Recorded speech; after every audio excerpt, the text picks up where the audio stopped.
할머니는 여기 앉으면 안 돼. 엄마가 할머니는 짐이랬어. 8살 손녀의 입에서 나온 말이었다.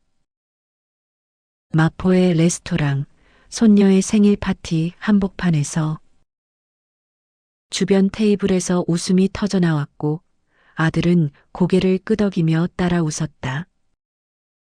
나는 천천히 자리에서 일어났다. 그래. 짐은 내려놓는 게 맞지. 아무도 붙잡지 않았다. 그날 밤 11시 문자가 왔다. 엄마, 내일 이자 나가는 날인데 송금은 되지? 사과도 없었다. 오직 돈 얘기뿐이었다. 나는 처음으로 짧게 답했다. 알아서 해.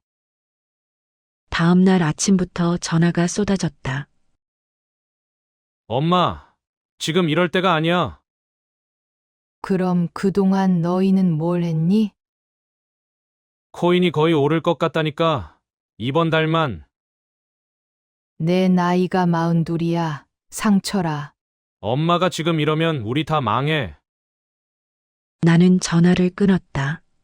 67년을 살아온 여자가 처음으로 선을 그었다.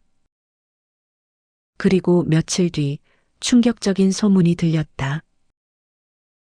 아들이 성년후견을 알아보고 있다는 것이었다. 안녕하세요. 사연 있는 나날들입니다. 오늘 하루도 참 수고 많으셨습니다. 여러분은 지금 어디서 무엇하며 이야기를 들으시나요? 댓글로 알려주세요. 내일도 당신의 하루가 평안하시길 기도할게요. 구독과 좋아요 눌러서 사연 있는 나날들이 계속 이어질 수 있도록 도와주세요. 그럼 오늘의 사연 시작하겠습니다. 나는 레스토랑 입구에서 잠시 멈춰 섰습니다. 마포의 트렌디한 거리, 유리창 너머로 보이는 테이블에는 이미 가족들이 앉아 있었습니다. 아들 상철이 휴대폰을 들여다보고 있었고, 며느리 미연은 명품 가방을 의자 등받이에 걸고 있었습니다. 손녀 서율이 케이크 앞에서 웃고 있었습니다. 나는 천천히 안으로 들어갔습니다. 8살 손녀의 생일이었습니다. 어머니, 오셨어요? 며느리가 자리에서 일어나지 않은 채 손을 흔들었습니다. 나는 고개를 끄덕이고 가방을 내려놓았습니다. 테이블 위에는 이미 음식이 몇 접시 나와 있었습니다. 며느리는 접시를 이리저리 옮기며 사진을 찍었습니다. 각도를 바꿔가며 여러 장 찍었습니다. 서유라, 할머니 왔어. 인사해. 아이는 고개를 들었다가 다시 태블릿 화면으로 시선을 돌렸습니다. 안녕하세요. 정숙은 의자를 빼고 앉으려 했습니다. 그때 서율이 말했습니다. 할머니는 여기 앉으면 안 돼. 나는 손을 멈췄습니다. 왜? 엄마가 할머니는 짐이랬어. 주변 테이블에서 웃음소리가 들렸습니다. 아들 상철은 휴대폰에서 고개를 들었다가 어색하게 웃었습니다. 며느리는 손으로 입을 가렸지만 눈은 웃고 있었습니다. 애가 무슨 말을 그렇게 해. 서유라, 그런 말 하는 거 아니야. 며느리의 목소리는 부드러웠지만 진심은 아니었습니다. 나는 그걸 알았습니다. 아이는 어른의 말을 따라 한 것뿐이었습니다. 나는 천천히 가방을 집어들었습니다. 그래. 짐은 내려놓는 게 맞지. 어머니, 그게 무슨... 상철이 뒤늦게 말을 걸었지만 나는 돌아보지 않았습니다. 레스토랑을 나와 인도를 걸었습니다. 뒤에서 누가 따라오는 발소리는 들리지 않았습니다. 집으로 돌아오는 길은 조용했습니다. 나는 국립대학에서 국문학을 가르쳤습니다.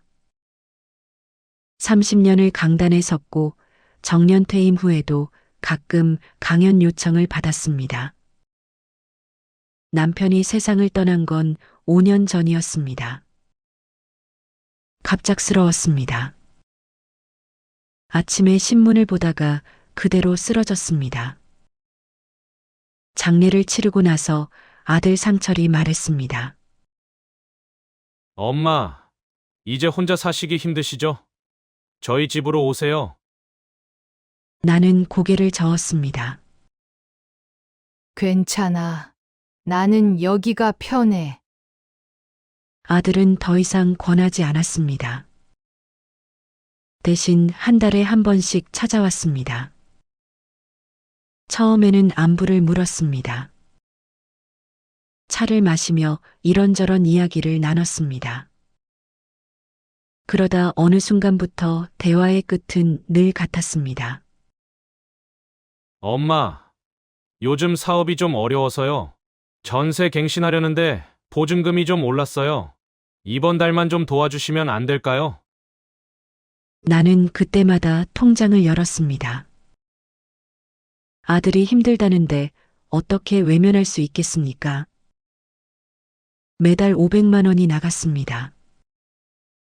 처음에는 일시적일 거라 생각했습니다.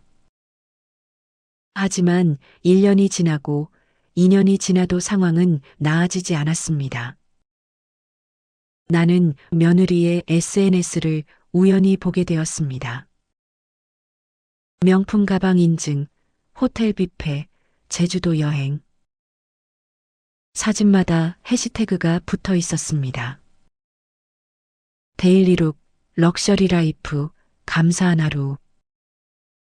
나는 휴대폰을 내려놓았습니다. 아무 말도 하지 않았습니다. 그날 밤 11시 휴대폰이 울렸습니다. 엄마, 내일 이자 나가는 날인데 송금은 되지? 상철의 문자였습니다. 생일 파티에서 있었던 일에 대한 언급은 없었습니다. 사과도 없었습니다. 오직 돈 이야기뿐이었습니다. 나는 한참 화면을 바라보다가 답장을 보냈습니다. 알아서 해. 네 글자였습니다. 67년을 살아오며 아들에게 처음 보내는 거절이었습니다. 휴대폰을 내려놓고 창밖을 봤습니다. 아파트 불빛들이 하나둘 꺼지고 있었습니다. 나는 차를 한 잔 끓여 마셨습니다. 손이 떨리지 않았습니다. 이상하게도 마음은 가라앉아 있었습니다. 다음 날 아침 휴대폰 화면에는 부재중 전화가 23통 찍혀 있었습니다. 문자도 쏟아져 있었습니다. 엄마, 전화 좀 받아요. 지금 이럴 때가 아니잖아요. 어제 잃은 애가 한 마리예요. 오해하지 마세요. 나는 문자를 읽지 않았습니다. 그냥 휴대폰을 서랍에 넣었습니다. 그날 오후 현관 초인종이 울렸습니다. 아들과 며느리였습니다. 아들의 얼굴은 상기되어 있었습니다. 엄마, 이게 무슨 일이에요? 나는 문을 열어줬습니다. 두 사람은 거실로 들어와 소파에 앉았습니다. 며느리는 눈가가 붉었습니다. 어머니, 어제 일은 정말 죄송해요. 서유리가 무슨 말인지도 모르고 한 거예요. 나는 차를 끓이러 부엌으로 갔습니다. 물을 끓이는 동안 상철의 목소리가 들렸습니다. 엄마, 그래도 이렇게까지 하실 건 없잖아요. 우리가 얼마나 힘든지 아시잖아요. 나는 찻잔을 테이블에 내려놓았습니다. 힘들다는 게 뭐니? 지금 대출 이자만 한 달에 300이에요. 관리비, 카드값까지 하면 그런데 왜 제주도는 갔니? 거실이 조용해졌습니다. 그건 서율이 생일 선물로 간 거예요. 명품 가방은? 며느리가 가방을 꼭 쥐었습니다. 이건 제가 모아서 산 거예요. 나는 고개를 끄덕였습니다. 그래. 내가 번 돈으로 사는 건 내 자유야. 그런데 내 돈으로 내 빚을 갚으면서 명품을 사는 건 그건 좀 다르지 않니? 상철이 소파에서 일어났습니다. 엄마, 지금 우리한테 훈계하시는 거예요? 아니, 그냥 사실을 말하는 거야. 그럼 어쩌라고요? 엄마가 안 도와주시면 우리 어떻게 살라고요? 나는 찻잔을 들었습니다. 차는 이미 식어 있었습니다. 너희가 알아서 해. 그날 이후로 연락은 뚝 끊겼습니다. 나는 평소처럼 지냈습니다.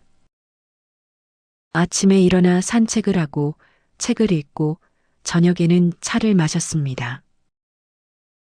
이상하게도 집은 더 조용해졌지만 마음은 덜 무거웠습니다. 일주일쯤 지났을 때 지인에게서 전화가 왔습니다. 박 교수, 요즘 상철이가 내 얘기를 하던데. 무슨 얘기? 갑자기 성격이 변했다고. 판단력이 좀 이상해진 것 같다고. 나는 휴대폰을 귀에서 떼었다가 다시 갖다 댔습니다. 뭐, 성년우경 같은 거 알아본다던데. 혹시 너 요즘 어디 아픈 데 있어? 나는 대답하지 않았습니다. 전화를 끊고 한참을 앉아 있었습니다. 창밖으로 해가 지고 있었습니다. 나는 통장 내역을 다시 펼쳐봤습니다. 지난 2년간의 송금 기록이었습니다. 매달 500만 원, 어떤 달은 700만 원까지 나간 적도 있었습니다. 합계를 계산해 보니 1억 3천만 원이었습니다. 나는 노트에 숫자를 적었습니다. 그리고 며느리의 SNS를 다시 열어봤습니다. 같은 기간 동안 올라온 게시물들이었습니다. 명품 매장 인증, 호텔 조식 사진, 해외 직구 박스들. 게시물마다 오늘도 감사라는 문구가 붙어 있었습니다. 나는 휴대폰을 내려놓았습니다. 생활이 어려운 게 아니었습니다. 현실을 외면하고 있었던 것입니다. 사흘째 되던 날 상철에게서 문자가 왔습니다. 엄마, 진지하게 얘기 좀 합시다. 내일 점심 같이 먹어요. 나는 답장을 보냈습니다. 그래. 다음 날 아들은 집 근처 식당을 예약했습니다. 도착했을 때 아들은 이미 앉아 있었습니다. 양복 차림이었습니다. 회사에 가는 길인 듯 했습니다. 어서 오세요, 엄마. 아들은 자리를 권했습니다. 메뉴판을 건넸습니다. 나는 간단하게 비빔밥을 시켰습니다. 아들은 된장찌개 정식을 주문했습니다. 음식이 나오기 전까지 아들은 날씨 이야기를 했습니다. 요즘 일교차가 크다는 둥, 건강 조심하라는 둥. 나는 고개만 끄덕였습니다. 음식이 나왔습니다. 두 사람은 말없이 먹었습니다. 숟가락 부딪는 소리만 들렸습니다. 상철이 먼저 입을 열었습니다. 엄마, 요즘 건강은 괜찮으세요? 응. 괜찮아. 혹시 어디 불편한 데는 없으시고요? 나는 숟가락을 내려놓았습니다. 왜 그러니? 아들은 물을 한 모금 마셨습니다. 아니, 그냥 요즘 엄마가 좀 달라지신 것 같아서요. 뭐가? 갑자기 송금을 안 하시잖아요. 전에는 안 그러셨는데, 나는 아들을 똑바로 봤습니다. 그게 이상한 일이니? 이상하다기보다는 갑작스럽잖아요. 우리한테 한마디 상의도 없이. 상해. 내 돈을 내가 쓰는데 상의가 필요해? 아들의 표정이 굳었습니다. 엄마, 그렇게 말씀하시면 섭섭하죠? 저희가 그냥 손 벌린 게 아니잖아요. 정말 힘들어서 도움을 청한 거예요. 그래. 알아. 그런데 상철아. 나는 가방에서 노트를 꺼냈습니다. 펼쳐서 상철 앞에 놓았습니다. 이게 뭐예요? 지난 2년 동안 내가 보낸 돈이야. 1억 3천만 원. 아들은 노트를 보지 않았습니다. 그건 저희가 갚을게요. 천천히. 갚으라는 게 아니야. 그냥 보여주는 거야. 내가 얼마를 보냈는지. 아들은 젓가락을 내려놓았습니다. 엄마는 지금 우리가 돈만 밝히는 것처럼 말씀하시는 거예요? 아니, 그런 말 안 했어. 그럼 왜 이런 걸 보여주세요? 나는 노트를 도로 가방에 넣었습니다. 그냥 너도 알았으면 해서. 상철이 한숨을 쉬었습니다. 엄마, 솔직히 말할게요. 저희 지금 정말 막막해요. 대출 이자만 한 달에 300이에요. 거기다 관리비, 카드값, 애들 학원비까지 하면 1,000만 원도 모자라요. 엄마가 안 도와주시면 저희 정말 어떡해요? 그럼 지출을 줄이면 되잖아. 지출을요? 어디를 더 줄여요? 나는 조용히 말했습니다. 제주도 여행 안 가고, 명품 가방 안 사고, 호텔 뷔페 안 가면 되지. 상철의 얼굴이 붉어졌습니다. 엄마, 그게 얼마나 돼요? 몇십만 원이에요. 그걸로 뭘 어떻게 해요? 몇십만 원이 모이면 몇백만 원이 돼. 그리고 상철아, 그게 문제가 아니야. 그럼 뭐가 문제예요? 나는 숟가락을 들었다가 다시 내려놓았습니다. 너희는 빚을 갚으려는 게 아니라 빚을 안고 살려고 하는 것 같아.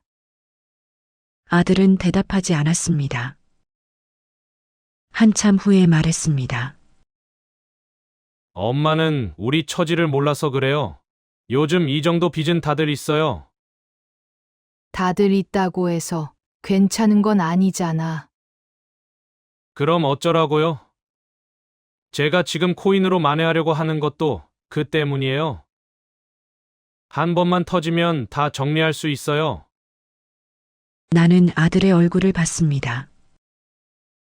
42의 아들은 여전히 한 번만을 기다리고 있었습니다. 상철아, 그 한 번은 안 와. 엄마는 몰라요. 요즘 코인 시장이 어떻게 돌아가는지. 나는 몰라. 그런데 너도 모르는 거 아니니? 아들은 입을 다물었습니다. 나는 계속 말했습니다. 한 번만 터지면 다음 달부터는 이번만 넘기면 너 그 말 2년째 하고 있어. 엄마, 지금 저한테 뭐라는 거예요? 사실을 말하는 거야. 상철이 자리에서 일어났습니다. 엄마가 도와주실 생각이 없으시면 됐어요. 저희가 알아서 할게요. 앉아. 정숙의 목소리는 낮았지만 단호했습니다. 아들은 잠시 망설이다가 다시 앉았습니다. 상철아, 나는 너희를 돕고 싶어. 정말이야. 그런데 지금 내가 하는 건 도움이 아니야. 그럼 뭔데요? 방치야. 너희가 스스로 일어서지 못하게 막는 거야. 아들은 고개를 숙였습니다. 나는 더 이상 말하지 않았습니다. 계산을 하고 식당을 나왔습니다. 아들은 주차장으로 걸어가며 말했습니다. 엄마, 생각 좀 해주세요.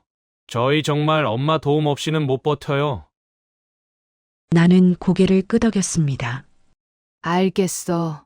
생각해 볼게. 그날 밤 며느리에게서 카카오톡이 왔습니다. 긴 메시지였습니다. 어머니, 오늘 서율이 아빠한테 들었어요. 어머니, 마음 이해해요. 저희가 너무 기댄 것 같아요. 정말 죄송해요.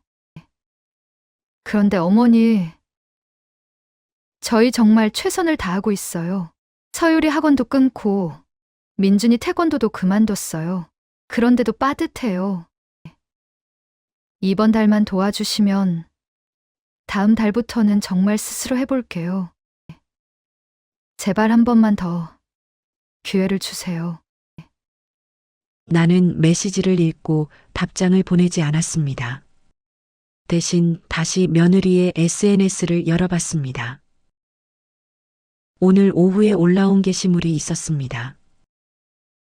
카페에서 찍은 사진이었습니다. 케이크와 커피, 해시태그는 힐링타임 나를 위한 시간이었습니다.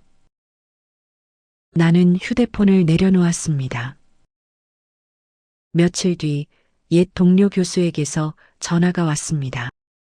정수가 요즘 어떻게 지내? 그냥 그래. 별일 없어?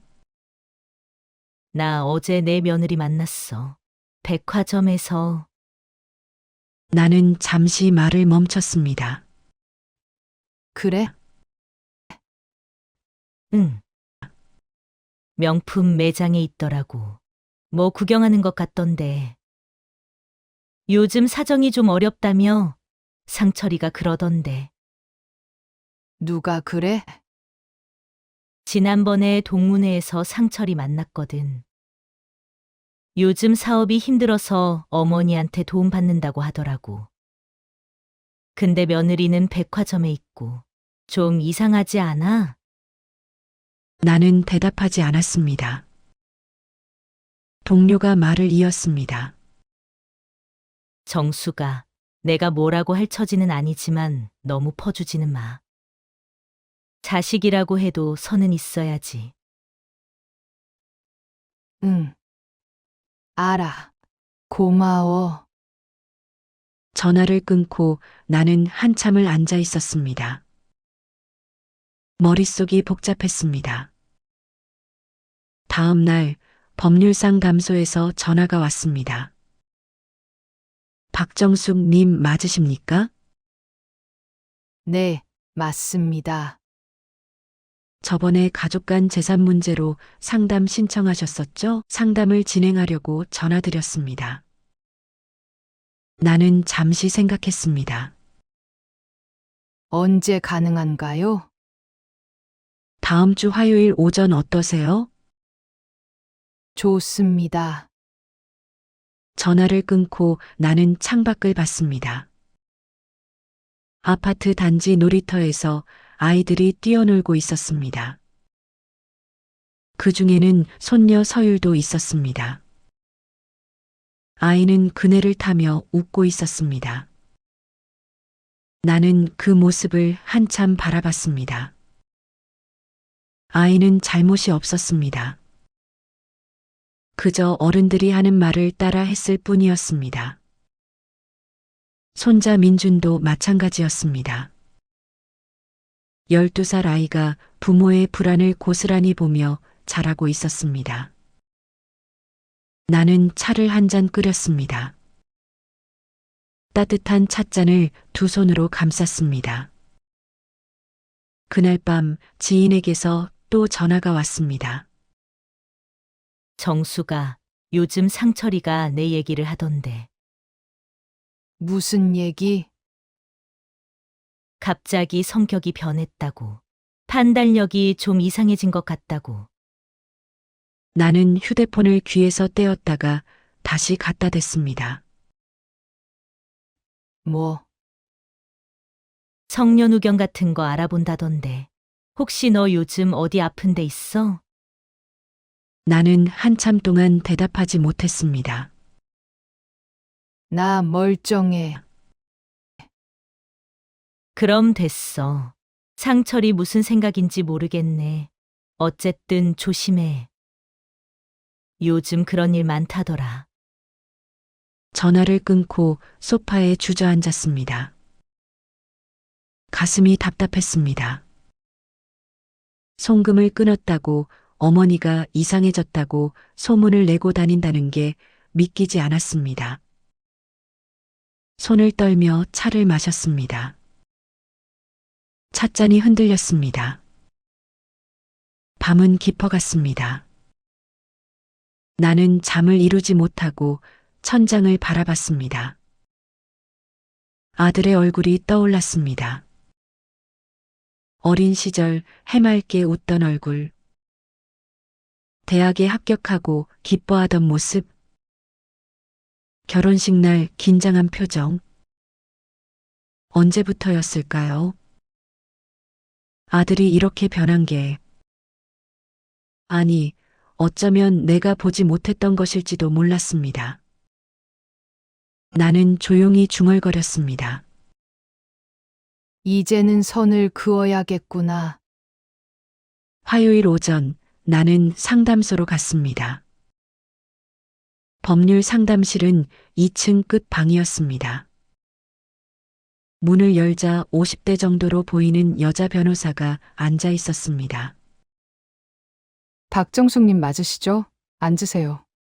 변호사는 차를 권했습니다. 나는 가방에서 준비해온 서류들을 꺼냈습니다. 통장 내역, 송금 기록, 그리고 메모해둔 일지였습니다.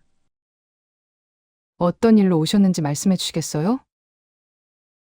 나는 천천히 이야기를 시작했습니다.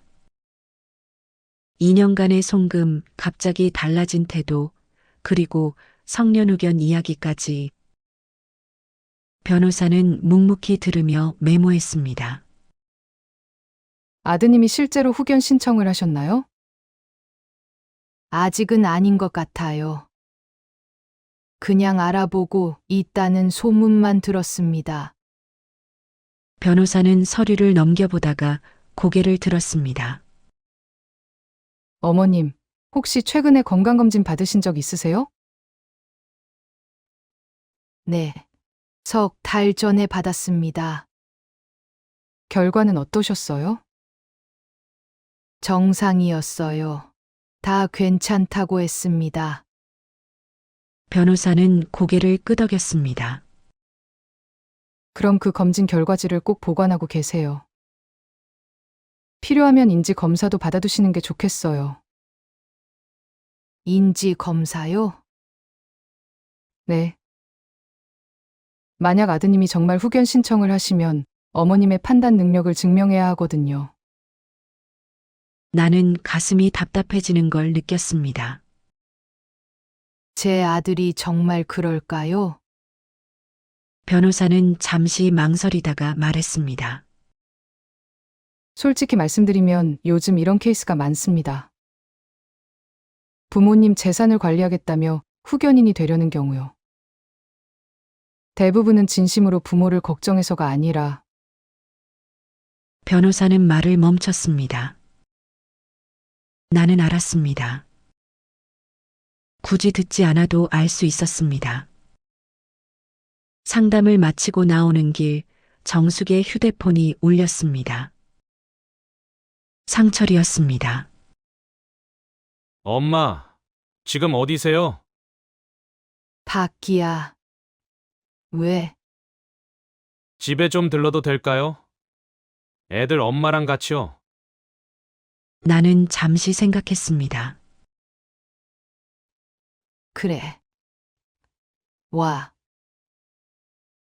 1시간 뒤 아들과 며느리가 왔습니다. 며느리는 눈가가 부어 있었습니다. 아들은 평소보다 얼굴이 굳어 있었습니다. 거실 소파에 앉자마자 상철이 말했습니다. 엄마, 저희 이제 정말 한계예요. 나는 대답하지 않았습니다. 며느리가 울먹이며 말했습니다. 어머니, 이번 주까지 대출 이자를 못 내면 연체가 돼요. 그러면 신용등급이 떨어지고 저희 정말 끝이에요. 그동안 뭐 했니? 상철이 대답했습니다. 코인이요. 엄마가 송금 끊으신 다음부터 제가 코인에 올인했어요. 그런데 계속 떨어지기만 해요. 나는 아들을 쳐다봤습니다. 그래서 지금 원금의 반도 안 남았어요. 엄마, 제발 이번만 도와주세요. 제가 진짜 정신 차렸어요. 다시는 코인 안 해요. 상철아, 네, 엄마. 너 작년에도 똑같은 말 했어. 아들은 입을 다물었습니다. 내가 말을 이었습니다. 작년 이맘때 내가 코인으로 3천 날렸을 때. 그때도 다시는 안 한다고 했잖아. 그때랑 지금은 달라요. 뭐가 다른데? 그땐 제가 욕심이 있었어요.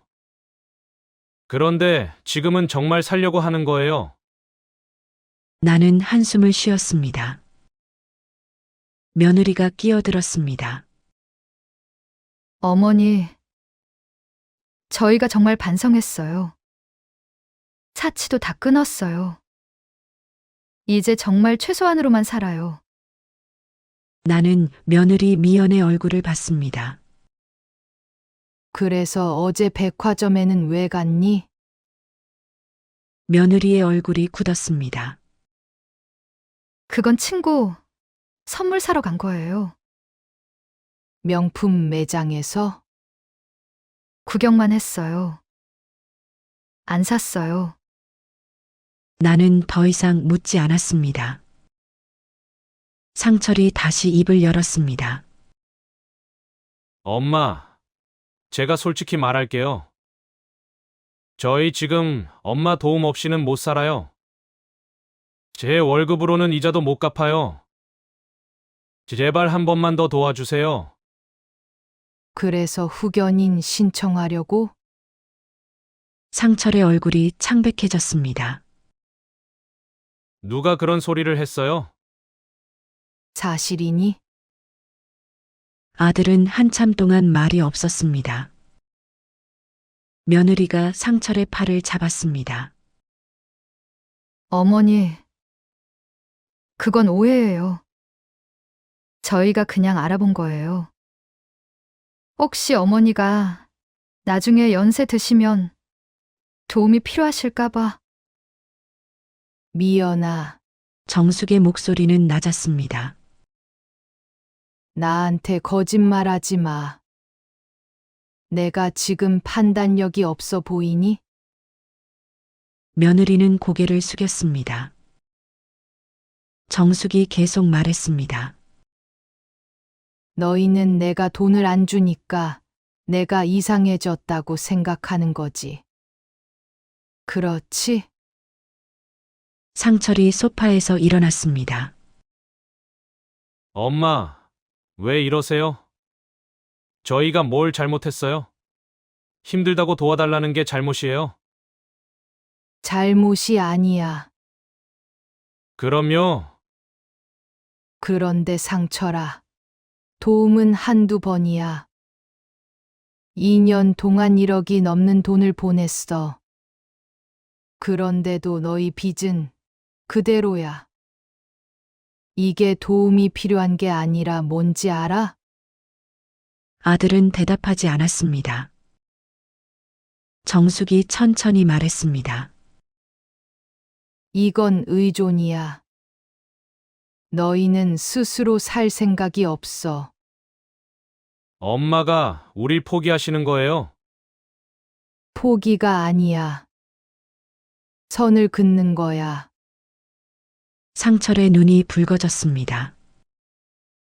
그럼 저희 어떡하라고요? 정말 길거리에 나앉으라고요?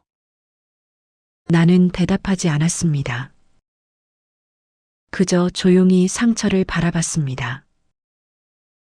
며느리가 울음을 터뜨렸습니다. 어머니, 제발요. 이번만요. 정말 마지막이에요. 나는 자리에서 일어났습니다. 너희 이제 가봐. 나도 생각 좀 해야겠어. 상철과 며느리는 더 이상 말하지 않았습니다. 현관문을 나서며 상철이 돌아봤습니다. 엄마, 후회하실 거예요. 문이 닫혔습니다. 그날 밤 나는 변호사가 준 명함을 받습니다. 노인 재산 보호 전문 변호사였습니다. 나는 휴대폰을 들었다가 내려놓기를 반복했습니다. 정말 여기까지 와야 하나? 정말 아들과 법으로 맞서야 하나? 창밖을 바라봤습니다. 밤하늘에는 별이 보이지 않았습니다. 며칠 뒤 상철에게서 문자가 왔습니다. 엄마, 후견 신청했어요. 어차피 엄마는 저희 걱정 안 하시니까. 법원에서 판단하겠죠? 나는 휴대폰을 쥔 손이 떨렸습니다. 하지만 눈물은 나지 않았습니다. 오히려 마음이 차분해졌습니다. 나는 명함을 꺼내 전화를 걸었습니다. 여보세요. 저 지난번에 상담받았던 박정숙입니다. 네, 어머님. 무슨 일이세요? 아들이 후견 신청을 했대요. 전화 너머로 잠시 침묵이 흘렀습니다. 알겠습니다. 내일 사무실로 오실 수 있으세요? 네, 가겠습니다. 전화를 끊고 나는 서랍을 열었습니다. 건강검진 결과지, 통장 내역, 송금 기록. 2년간 모아둔 모든 것들이 있었습니다. 서류를 가지런히 정리했습니다. 손은 떨리지 않았습니다. 밤은 깊어갔습니다. 나는 차를 마시며 생각했습니다. 이제 돌아갈 수 없는 선을 넘었습니다. 하지만 후회는 없었습니다. 나는 조용히 중얼거렸습니다.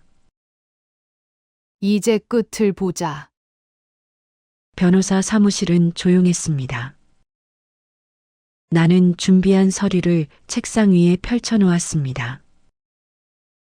건강검진 결과지, 2년치 통장 내역, 송금 기록, 그리고 상철과 주고받은 문자 메시지들까지. 변호사는 하나씩 천천히 살펴봤습니다. 어머님, 이 정도면 충분합니다. 정말요? 네. 어머님은 건강하시고 판단력도 명확하십니다. 오히려 아드님이 어머님 재산을 의존해왔다는 게 더 명확하게 드러나네요. 변호사는 서류를 정리하며 말했습니다. 법원에서 조사 나올 겁니다. 그때 솔직하게 말씀하시면 됩니다. 너무 걱정하지 마세요. 나는 고개를 끄덕였습니다. 사무실을 나와 집으로 돌아오는 길 휴대폰이 울렸습니다. 모르는 번호였습니다. 여보세요? 할머니예요. 손자 민준의 목소리였습니다. 떨리고 있었습니다. 민준아, 너 왜 다른 번호로 전화해? 할머니, 우리 집에 경찰이 왔어요. 나는 걸음을 멈췄습니다. 뭐, 엄마 아빠가 어디론가 끌려갔어요. 저랑 서유리만 남았어요. 정숙의 가슴이 철렁 내려앉았습니다. 지금 어디니? 집이요. 이웃집 아주머니가 같이 있어요. 알았어. 할머니, 지금 갈게. 움직이지 말고 기다려. 집에 도착했을 때는 해가 지고 있었습니다. 현관문을 열자 민준과 서율이 소파에 나란히 앉아 있었습니다. 이웃집 아주머니가 옆에 있었습니다. 어머님 오셨어요. 아주머니가 일어났습니다. 무슨 일인지 아세요? 아니요. 저도 잘 모르겠어요. 갑자기 경찰이 와서 두 분을 데려갔어요. 애들이 무서워해서 제가 여기 있었어요. 고맙습니다. 제가 있을게요. 아주머니가 나가고 나는 아이들 앞에 앉았습니다. 서율은 눈물 자국이 선명했습니다. 민주는 입술을 깨물고 있었습니다. 괜찮아. 할머니 왔어. 나는 두 아이를 안았습니다. 서율이 작게 흐느꼈습니다. 밤이 되어서야 경찰서에서 연락이 왔습니다. 아들과 며느리가 사기 및 유사수 신행위 혐의로 조사를 받고 있다는 내용이었습니다. 구속 여부는 조사 후 결정된다고 했습니다. 전화를 끊고 한참을 앉아 있었습니다. 민준이 조심스럽게 물었습니다. 할머니, 엄마 아빠 언제 와요? 나는 대답할 수 없었습니다. 며칠 뒤 정확한 상황이 파악됐습니다. 아들과 며느리는 지인의 소개로 불법 투자 모임에 관여했습니다. 고수익을 보장한다며 지인들에게 투자를 권유했고, 며느리는 SNS에 수익 인증 글까지 올렸습니다. 피해자들의 신고가 접수됐고, 경찰은 관련자들을 전부 입건했습니다. 변호사는 전화로 말했습니다. 구속 가능성이 높습니다. 피해 규모가 작지 않아요. 얼마나 되는데요? 10억 정도 된다고 합니다. 나는 말문이 막혔습니다. 참고로 후견 신청권은 자동으로 기각될 겁니다. 신청인이 범죄 혐의로 구속되면 자격이 상실되거든요. 전화를 끊고 나는 창밖을 봤습니다. 아이들은 학교에 갔습니다. 집은 조용했습니다. 나는 생각했습니다. 슬픔보다 먼저 드는 감정은 뜻밖에도 안도였습니다. 이제 아이들만큼은 이 악순환에서 벗어날 수 있겠다는 생각이 들었습니다. 일주일 뒤 법원에서 연락이 왔습니다. 후견 신청 기각 결정문이었습니다. 판사의 의견서에는 이렇게 적혀 있었습니다. 신청인은 피청구인의 재산 지원 중단을 판단력 저하로 오인했으나 이는 합리적 의사결정에 해당함. 오히려 신청인의 경제적 의존과 불법 행위가 확인됨. 나는 서류를 접었습니다. 끝났습니다. 적어도 이 싸움은 끝났습니다. 아들과 며느리는 결국 구속됐습니다. 재판을 기다리는 동안 아이들은 정숙의 집으로 왔습니다. 행정 절차상 일시 보호 대상이 됐고 정숙이 보호자 의향서를 작성했습니다. 서류를 쓰는 손이 잠시 떨렸습니다. 하지만 펜을 내려놓지 않았습니다. 아이들이 처음 집에 들어오던 날, 민주는 가방을 꼭 쥐고 있었습니다. 서율은 방 한가운데 서서 말없이 주변을 둘러봤습니다. 무슨 말을 해야 할지 몰랐습니다. 일단 국을 끓였습니다. 식탁에 앉은 아이들은 그날 처음으로 큰 소리 없는 저녁을 먹었습니다. 며칠 뒤 서율이 조심스럽게 물었습니다. 할머니, 우리 여기서 계속 살아도 돼? 잠시 생각했습니다. 그래. 여기서는 내가 눈치 볼 필요 없어. 아이는 처음으로 안도의 숨을 쉬었습니다. 민주는 밤마다 불을 켜고 잤습니다. 부모가 다투던 밤, 전화벨과 욕설이 섞이던 시간들이 몸에 남아 있었기 때문입니다. 나는 말없이 복도 불을 켜두었습니다. 부엌불도 켜두었습니다. 어른이 지켜보고 있다는 신호를 보내기 위해서였습니다. 정숙의 하루는 바빠졌습니다. 학교 상담, 급식비 신청, 예방접종 기록 정리. 해야 할 일이 끝없이 생겼습니다. 하지만 이상하게도 마음은 점점 가벼워졌습니다. 누군가의 빚을 막기 위해 돈을 보내던 때보다 아이들의 하루를 책임지는 지금이 훨씬 정직한 필요였기 때문입니다. 어느 날 서율이 말했습니다. 할머니, 학교에서 우리 가족 이야기 그렸어. 그림 속에는 세 사람이 작은 집 앞에 서 있었습니다. 나는 그 그림을 냉장고에 붙였습니다. 민주는 여전히 말이 없었습니다. 하지만 가끔 저녁을 먹으며 학교 이야기를 했습니다. 친구 얘기, 급식 메뉴, 체육 시간에 있었던 일들. 나는 묵묵히 들었습니다. 맞장구를 치거나 충고하지 않았습니다. 그저 들어주는 것만으로 충분했습니다. 한 달쯤 지났을 때 상철에게서 편지가 왔습니다. 구치소 편지였습니다. 엄마, 미안해요. 제가 정말 잘못했어요. 애들 잘 부탁해요. 짧은 글이었습니다. 편지를 접어 서랍에 넣었습니다. 답장을 쓰지는 않았습니다. 아직 할 말이 없었습니다. 밤이 되면 차를 마시며 생각했습니다. 나는 짐이 아니었습니다. 아이들에게는 머물 수 있는 사람, 돌아올 수 있는 어른이 되었습니다. 그리고 조용히 다짐했습니다. 나는 다시 엄마가 되지는 않겠다.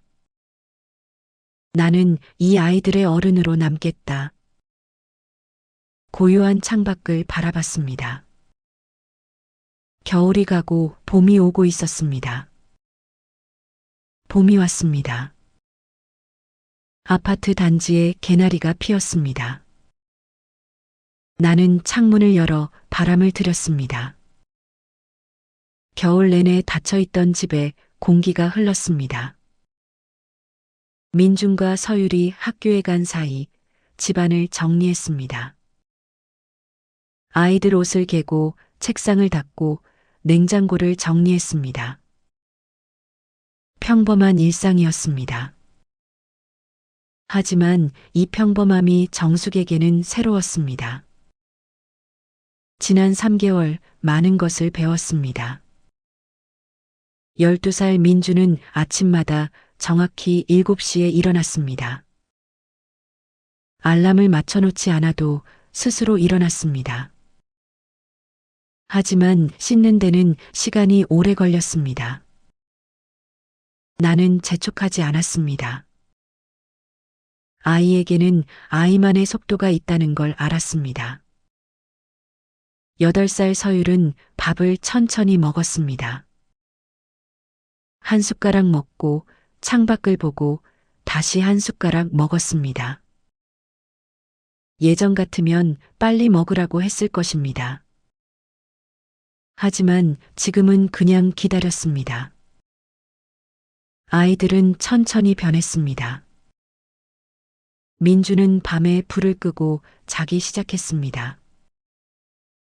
어느 날 정숙이 복도 불을 켜려 하자 민준이 말했습니다. 할머니, 이제 괜찮아요. 서율은 학교에서 상을 받았습니다.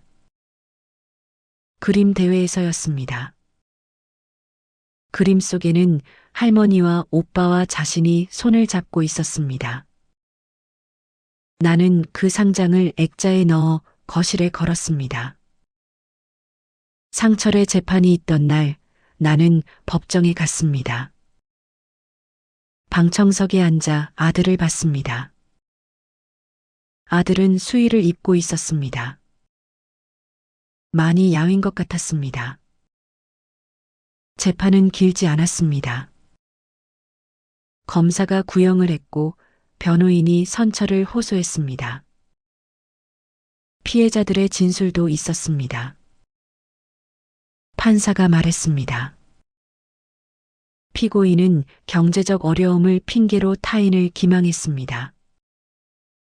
반성의 기미가 보이나 피해 규모가 상당합니다. 징역 2년을 선고합니다. 아들은 고개를 숙였습니다. 법정을 나오며 아들과 눈이 마주쳤습니다. 상철이 입을 움직였습니다. 소리는 들리지 않았지만 나는 알 수 있었습니다. 미안해요. 나는 고개를 끄덕였습니다. 집으로 돌아오는 길 시장에 들렀습니다. 아이들이 좋아하는 과일을 샀습니다.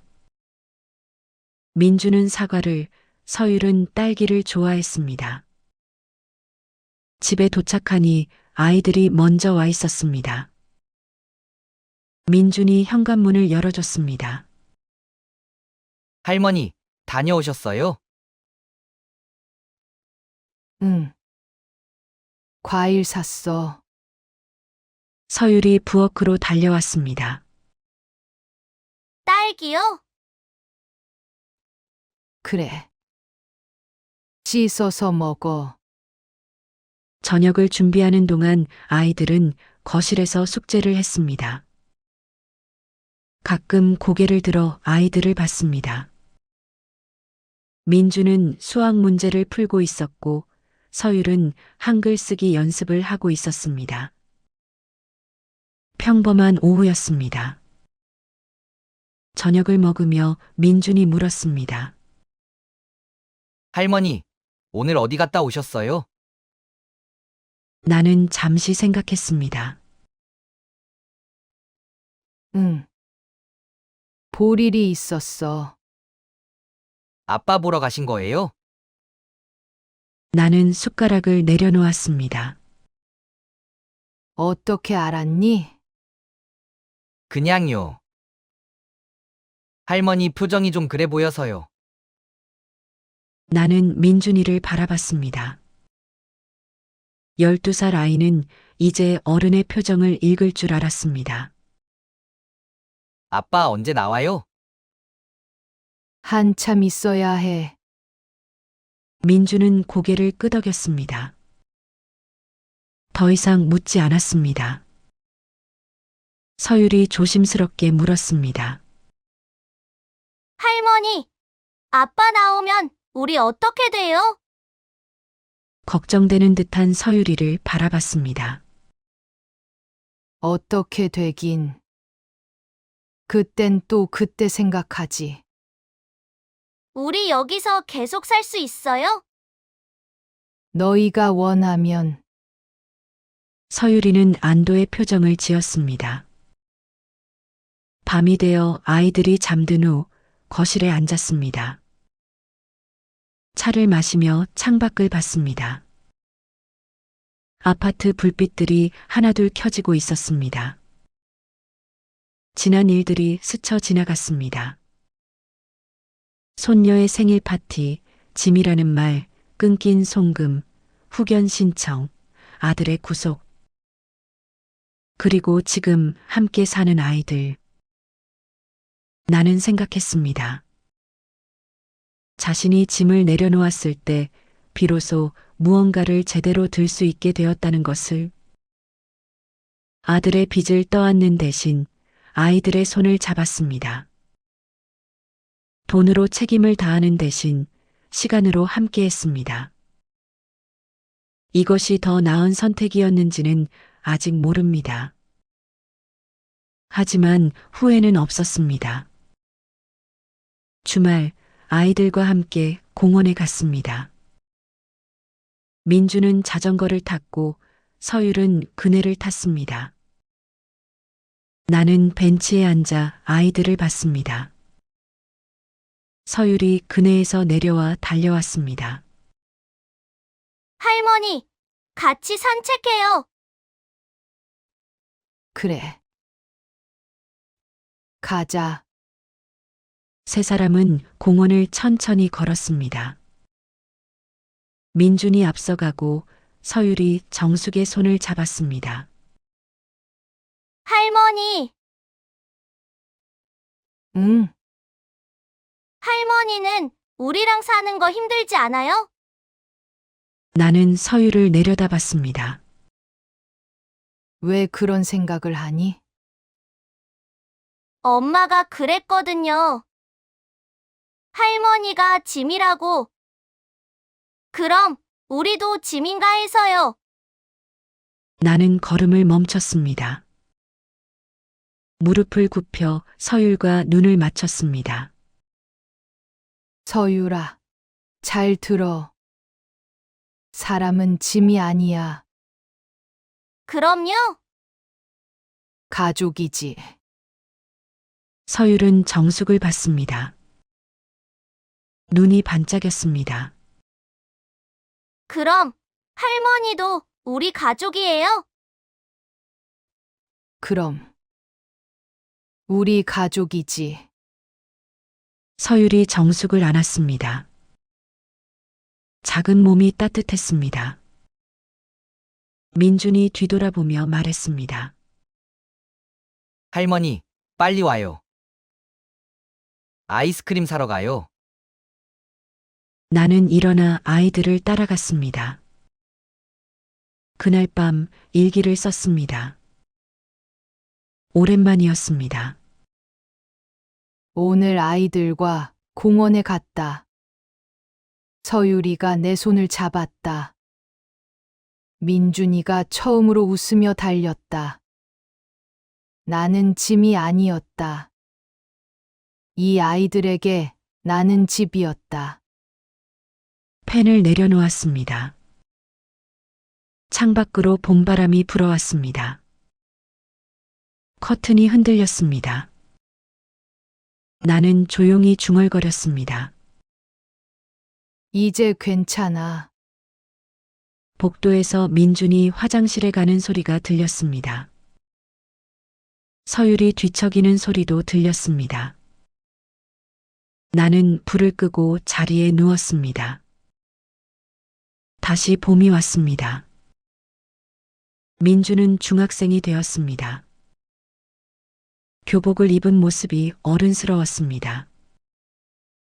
서율은 초등학교 2학년이 되었습니다. 키가 부쩍 컸습니다. 상철에게서 가끔 편지가 왔습니다. 나는 편지를 읽고 답장을 썼습니다. 길지 않게 아이들이 잘 지낸다는 내용만 적었습니다. 아이들도 가끔 편지를 썼습니다. 서툰 글씨로 아빠 보고 싶어요. 건강하세요라고 적었습니다.